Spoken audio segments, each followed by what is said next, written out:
Hello and good morning. Today I'm going to begin a series on the ZOY equation, something that I've been hypothesizing with my dear spiritual brother, Insomniac.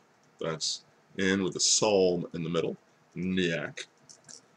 Insomniac, you may remember, was the camera genius behind Goodbye 2020, Goodbye's video. You've never seen his face because his identity is secret. It's They do that for a lot of people that protect the public. We're not supposed to know who they are. It's like the internet becomes Superman's glasses, shall we say. You will eventually hear Insomniac's voice when we finally debut our shared podcast, which is going to be called the Coffee and Brisket Podcast. But as an INTJ and a believer, I greatly appreciate the friendship and intellectual stimulus of my dear friend Insomniac, because he is a believer and an ENTP. And so we have these great complementary intellectual, philosophical, spiritual conversations.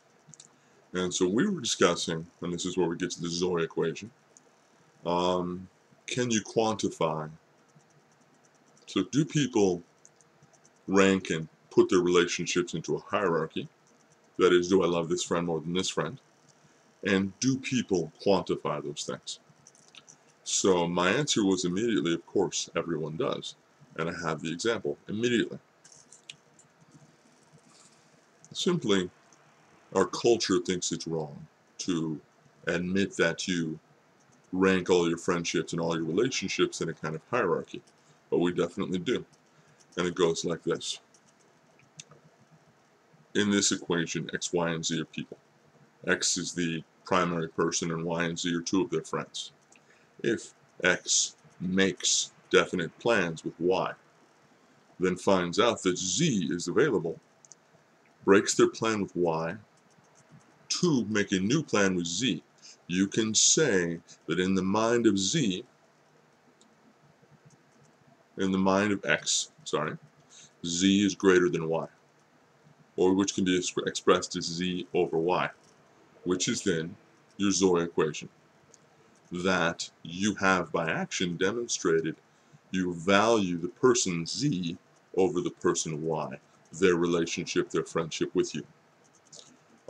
It seems crass. Many people would not admit to doing that, but I believe we all do so to some extent.